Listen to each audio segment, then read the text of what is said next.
me with that. And Matthew had some time in his stander, and he's glad to have those braces off his hands right now. So, but we'll get right into it. So welcome YouTube and Rumble as well, if anyone's there. And yesterday we left off on Judges. Get closer to you. So, you ready to read the Bible? Huh? Yeah? Okay. You look good in green. You know that? All right. So, I'll just do some of the quick stuff here. The author of Judges is unknown, though certain sections may derive from the prophet Samuel. The audience is to the Israelites, and the date is probably about 1000 BC. The theme: through leaders known as judges, God again and again delivers the Israelites who are in danger of losing the promised land through their unfaithfulness. Okay. I'll skip some of that. I know. I just gave Matthew a bunch of water and supplements and a medication. So we might hear some burps and hiccups. All right. Well, Judges 1.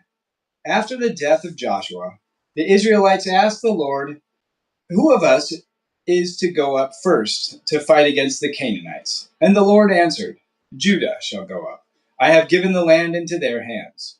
The men of Judah then said to the Simeonites, their fellow Israelites, "Come up with us into the territory allotted to us to fight against the Canaanites. We in turn will go with you into yours." So the Simeonites went with them.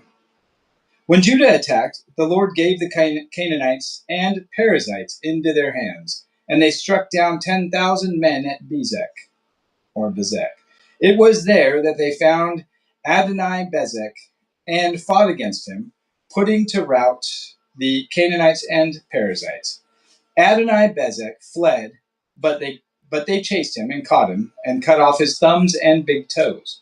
Then Adoni-Bezek said, 70 kings with their thumbs and big toes cut off have picked up scraps under my table. Now God has paid me back for what I did to them. They brought him to Jerusalem, and he died there. The men of Judah attacked Jerusalem also and took it. They put the city to the sword and set it on fire. After that, Judah went down to fight against the Canaanites living in the hill country, the Negev, and the western foothills. They advanced against the Canaanites living in Hebron, formerly called Kiriath Arba, and defeated Sheshai, Iman, and Talmai.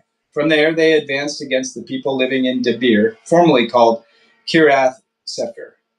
And Caleb said, "I will give my daughter Aksa in marriage to the man who attacks and captures Kiriath Sefer." Othniel, son of Kenaz, Caleb's younger brother, took it. So Caleb gave his daughter Aksa to him in marriage. One day when she came to Othniel, she urged him to ask her father for a field. When she got off her donkey, Caleb asked her, "What can I do for you?" She replied, "Do me a special favor. Since you have given me land in the Negev, give me also springs of water." So Caleb gave her the upper and lower springs. The descendants of Moses' father-in-law, the Kenite, went up from the city of palms with the people of Judah to live among the inhabitants of the desert of Judah in the Negev near Arad. Then the men of Judah went with the Simeonites, their fellow Israelites, and attacked the Canaanites living in Zapheth. And they totally destroyed the city. Therefore it was called Hormah. Judah also took Gaza, Ashkelon, and Ekron, each city with its territory. The Lord was with the men of Judah. They took possession of the hill country, but they were unable to drive the people from the plains, because they had chariots fitted with iron. As Moses had promised, Hebron was given to Caleb, who drove from it the 3 sons of Anak. The Benjamites, however, did not drive out the Jebusites who were living in Jerusalem. To this day, the Jebusites live there with the Benjamites. Now the tribes of Joseph attacked Bethel, and the Lord was with them. When they sent men to spy out Bethel, formerly called Luz, the spies saw a man coming out of the city, and they said to him, Show us how to get into the city, and we'll see that you are treated well." So he showed them, and they put the city to the sword, but spared the man and his whole family. He then went to the land of the Hittites, where he built a city and called it Luz, which is its name to this day.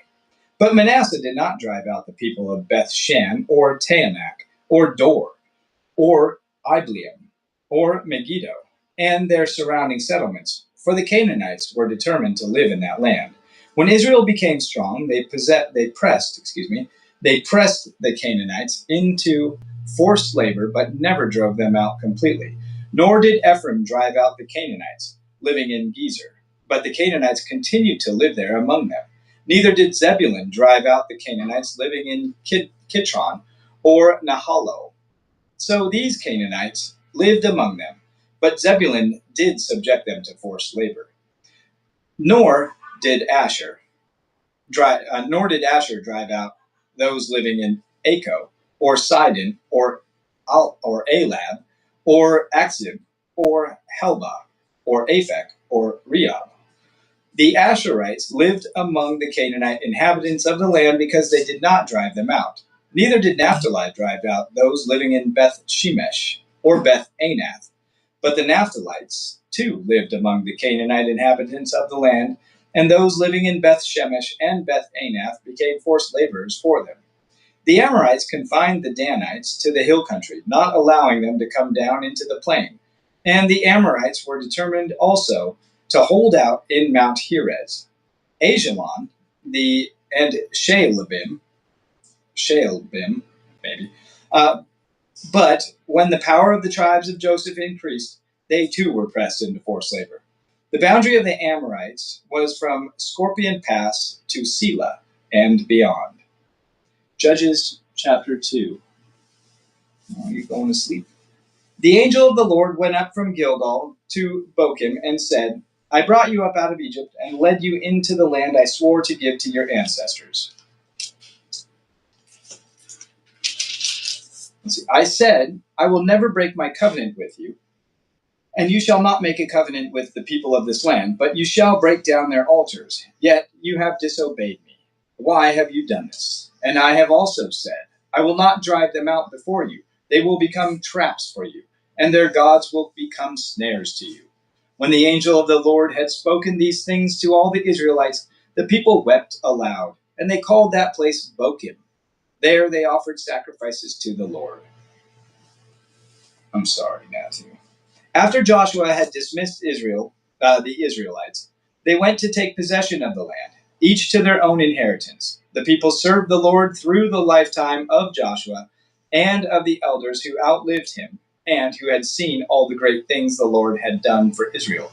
Joshua, son of Nun, the servant of the Lord, died at the age of 110, and they buried him in the land of his inheritance at Timnath Heres, in the hill country of Ephraim, north of Mount Gaash.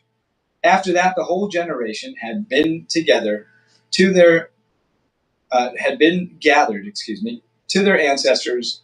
Another generation grew up who knew neither the Lord nor what he had done for Israel. Then the Israelites did evil in the sight of the Lord, in the eyes of the Lord, and served the Baals. They forsook the Lord, the God of their ancestors, who had brought them out of Egypt. They followed and worshipped various gods of the peoples around them. They aroused the Lord's anger because they forsook him and served Baal and the Ashtoreths. In his anger against Israel, the Lord gave them into the hands of the raiders who plundered them. He sold them into the hands of their enemies all around, whom they were no longer able to resist. Whenever Israel went out to fight, the hand of the Lord was against them to defeat them, just as he had sworn to them. They were in great distress. Then the Lord raised up judges who saved them out of the hands of these raiders. Yet they would not listen to their judges, but prostituted themselves to other gods and worshipped them. They quickly turned from the ways of their ancestors, who had been obedient to the Lord's commands. Whenever the Lord raised up a judge for them, he was with the judge and saved them out of the hands of their enemies as long as the judge lived. For the Lord relented because of their groaning under those who oppressed and afflicted them. But when the judge died, the people returned to their ways, even more corrupt than those of their ancestors, following other gods and serving and worshiping them. They refused to give up their evil practices and stubborn ways. Therefore, the Lord was very angry with Israel and said, "Because this nation has violated the covenant I ordained for their ancestors and has not listened to me, I will no longer drive out before them any of the nations Joshua left when he died. I will use them to test Israel and see whether they will keep the way of the Lord and walk in it as their ancestors did." The let's see, Judges. The next chapter kind of starts in the middle of a paragraph. So, Judges chapter 3. The Lord had allowed those nations to remain. He did not drive them out at once by giving them into the hands of Joshua. These are the nations the Lord left to test all those Israelites who had not experienced any of the wars in Canaan. He did this only to teach warfare to the descendants of the Israelites who had not had previous battle experience. The 5 rulers of the Philistines, all the Canaanites, the Sidonians, and the Hivites living in the Lebanon mountains, from Mount Baal Hermon to Lebo Hamath, they were left to test the Israelites to see whether they would obey the Lord's commands, which he had given their ancestors through Moses.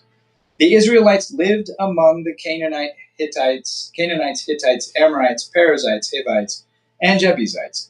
They took their daughters in marriage and gave their own daughters to their sons and served their gods. Tisk, tisk, Matthew. You look a little disgusted. Are you all right? The Israelites did evil in the eyes of the Lord. They forgot the Lord their God and served the Baals and the Asherahs. The anger of the Lord burned against Israel, so that he sold them into the hands of Cushan Rishathaim, king of Aram Naharaim, to whom the Israelites were subject for 8 years. But when they cried out to the Lord, he raised up for them a deliverer, Othniel, son of Kenaz, Caleb's younger brother, who saved them. The Spirit of the Lord came on him, so that he became Israel's judge, and went to war. The Lord gave Cushan Rishathaim, king of Aram, into the hands of Othniel, who overpowered him. So the land had peace for 40 years, until Othniel, son of Kenaz, died. Again, the Israelites did evil in the eyes of the Lord, and because they did this evil, the Lord gave Eglon, king of Moab, power over Israel, getting the Ammonites and the Amalekites to join him. Eglon came and attacked Israel, and they took possession of the city of palms. The Israelites were subject to Eglon, king of Moab, for 18 years. Again, the Israelites cried out to the Lord, and he gave them a deliverer, Ehud, a left-handed man, the son of Gera, the Benjamite. The Israelites sent him with tribute to Eglon, king of Moab. Now Ehud had made a double-edged sword about a cubit long, which he strapped to his right thigh under his clothing. He presented the tribute to Eglon, king of Moab, who was a very fat man. After Ehud had presented the tribute, he sent on their way those who had carried it. But on reaching the stone images near Gilgal, he himself went back to Eglon and said, "Your Majesty, I have a secret message for you." The king said to his attendants, "Leave us," and they left. They all left. Ehud then approached him while he was sitting alone in the upper room of his palace and said, "I have a message from God for you." As the king rose from his seat, Ehud reached with his left hand, drew the sword from his right thigh, and plunged it into the king's belly. Even the handle sank in after the blade. Even the handle sank in after the blade. I don't know why I'm stumbling. And his bowels discharged. Ehud did not pull the sword out, and the fat closed in over it. That's one large man, huh, Matthew? Then Ehud went out to the porch. He shut the doors of the upper room behind him and locked them. After he had gone, the servants came and found the doors of the upper room locked. They said, "He must be relieving himself in the inner room of the palace."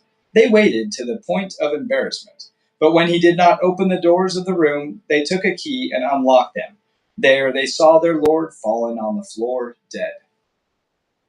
While they waited, Ehud got away.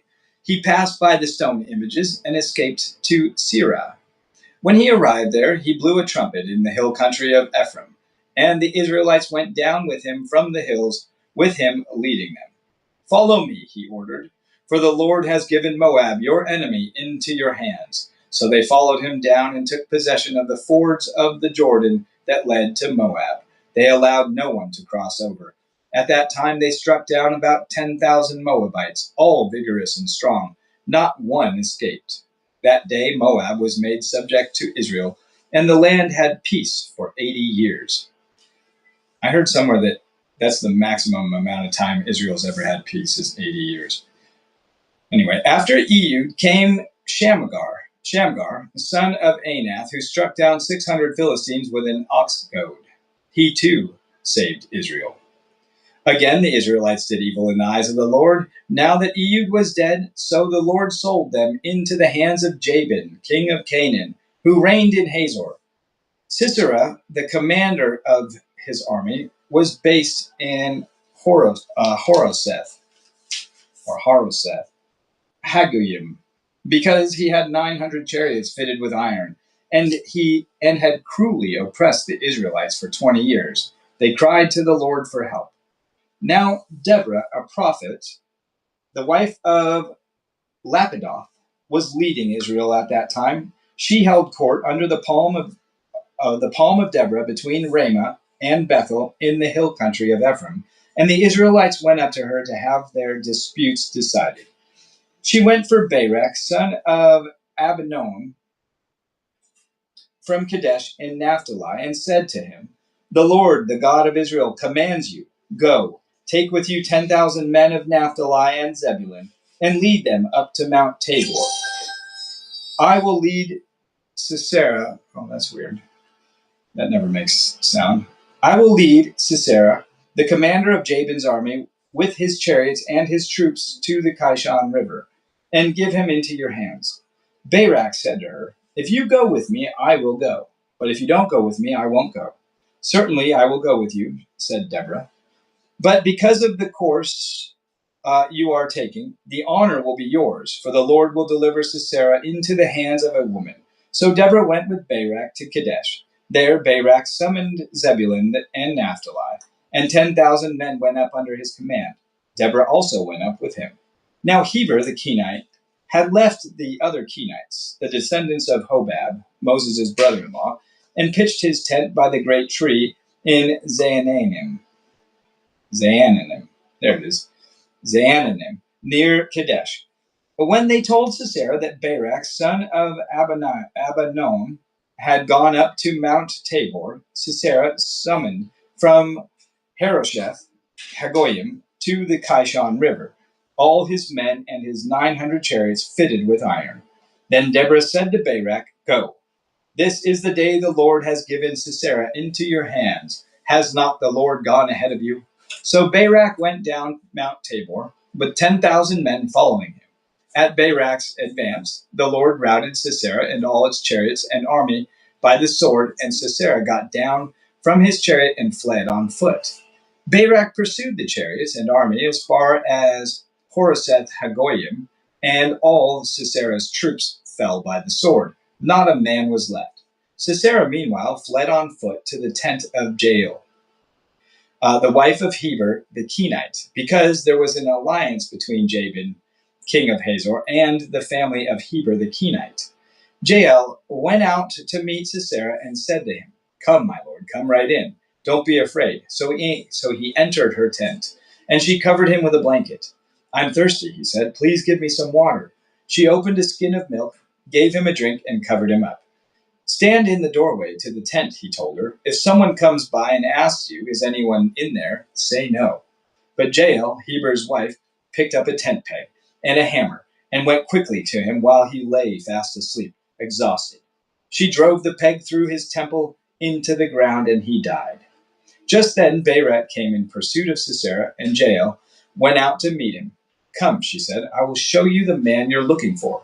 So he went in with her, and there lay Sisera with the tent peg through his temple, dead. On that day God subdued Jabin, king of Canaan, before the Israelites, and the hand of the Israelites pressed harder and harder against Jabin, king of Canaan, until they destroyed him. Judges chapter 5. On that day, Deborah and Barak, son of Abinoam, sang this song. When the princes in Israel take the lead, when the people willingly offer themselves, praise the Lord. Hear this, you kings. Listen, you rulers. I, even I, will sing to the Lord. I will praise the Lord, the God of Israel, in song. When you, Lord, went out from Seir, when you marched from the land of Edom, the earth shook, the heavens poured, the clouds poured down water. The mountains quaked before the Lord, the one of Sinai, before the Lord, the God of Israel. In the days of Shamgar, son of Anath, in the days of Jael, the highways were abandoned. Travelers took to winding paths. Villagers in Israel would not fight.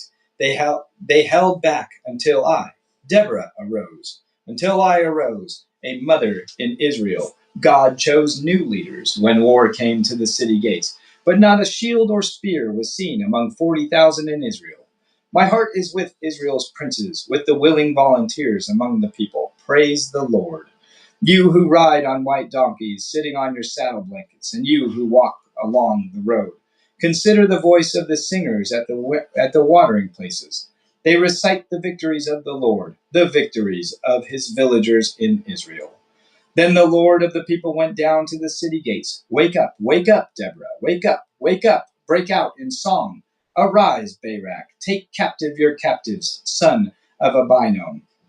The remnant of the nobles came down. The people of the Lord came down to me against the mighty. Some came from Ephraim, whose roots were in Amalek. Benjamin was with the people who followed you. From Machir, captains came down. From Zebulun, those who bear a commander's staff. The princes of Issachar were with Deborah. Yes, Issachar was with Barak, sent under his command into the valley.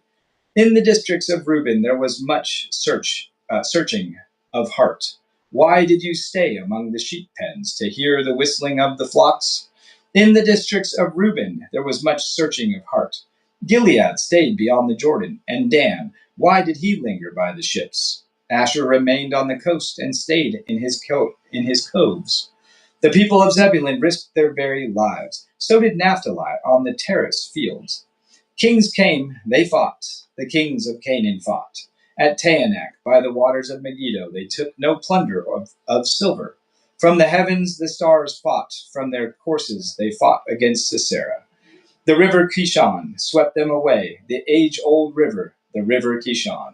March on, my soul, be strong. Then thundered, then thundered the horses' hoofs, galloping, galloping, go his mighty steeds. Curse Miraz, said the angel of the Lord.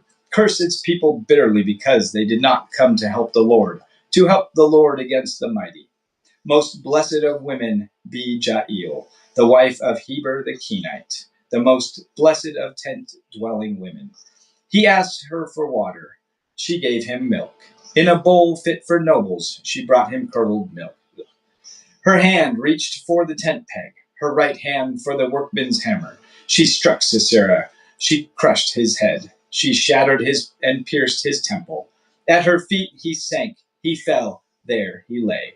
At her feet he sank. He fell. Where he sank, there he fell dead. Through the window peered Sisera's mother. Behind the lattice she cried out, why is his chariot so long in coming? Why is the clatter of his chariots delayed? The wisest of her ladies answered her, indeed, she keeps saying to herself, are they not finding and dividing the spoils, a woman or two for each man? Colorful garments as plunder for Sisera, colorful garments embroidered, highly embroidered garments for my neck, all this as plunder. So may all your enemies perish, Lord, but may all who love you be like the sun when it rises in its strength. Then the land had peace for 40 years. All right, I'll read one more chapter, so then we gotta go. Yeah, it's a long one.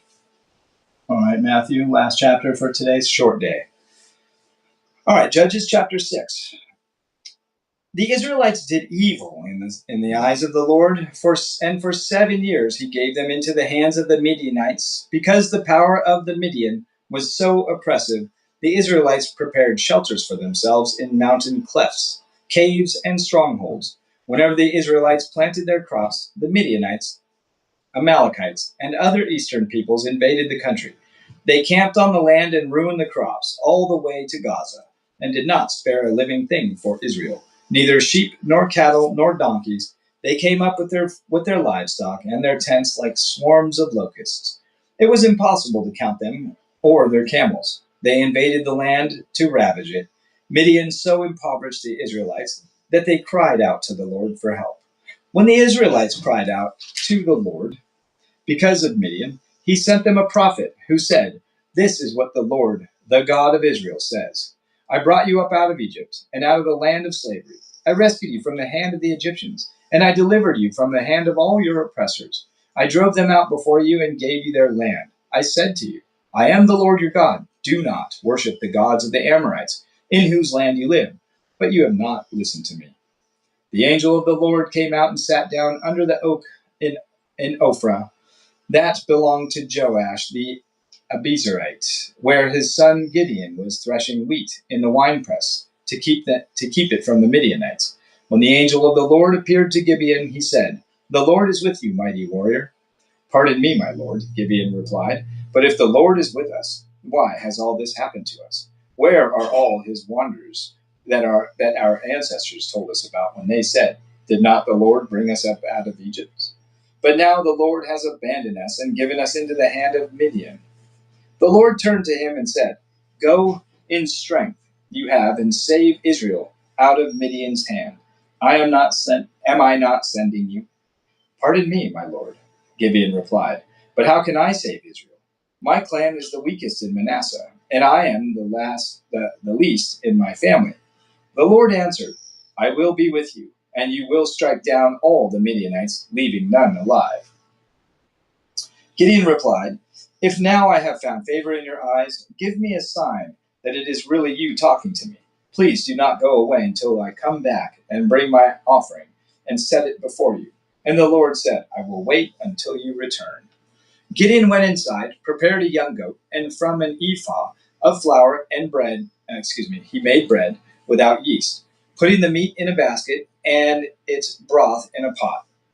He brought them out and offered them to him under the oak. The angel of God said to him, "Take the meat and the unleavened bread, place them on this rock, and pour out the broth." And Gideon did so.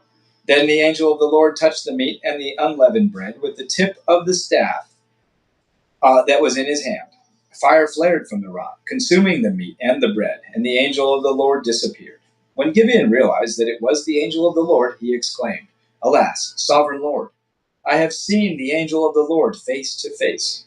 But the Lord said to him, "Peace, do not be afraid. You are not going to die." So Gideon built an altar to the Lord there and called it, "The Lord is Peace." To this day it stands in Ophrah of the Abiezrites. That same night the Lord said to him, "Take the second bull from your father's herd, the one 7 years old. Tear down your father's altar to Baal, and cut down the Asherah pole beside it.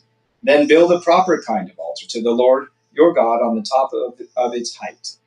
Using the wood of the Asherah pole that you cut down, offer the second bull as a burnt offering." So Gideon took 10 of his servants and did as the Lord had told him. But because he was afraid of his family and the townspeople, he did it at night rather than in the daytime. In the morning, when the people of the town got up, there was Baal's altar demolished, with the Asherah pole beside it cut down, and the second bull sacrificed on the newly built offering. They asked each other, "Who did this?"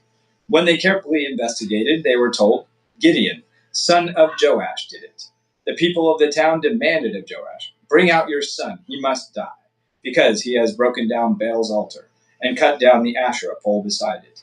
But Joash replied to the hostile crowd around him, "Are you going to plead Baal's cause? Are you trying to save him? Whoever fights for him shall be put to death by morning. If Baal really is a god, he can defend himself when someone breaks down his altar." So because Gideon broke down Baal's altar, they gave him the name Jerub Baal that day, saying, "Let Baal contend with him." Now all the Midianites, Amalekites, and other eastern peoples joined forces and crossed over the Jordan and camped in the valley of Jezreel. Then the Spirit of the Lord came on Gideon, and he blew a trumpet. He blew a trumpet, summoning the Abizarites to follow him. He sent messengers throughout Manasseh, calling them to arms, and also into Asher, Zebulun, and Naphtali, so that they too went up to meet them.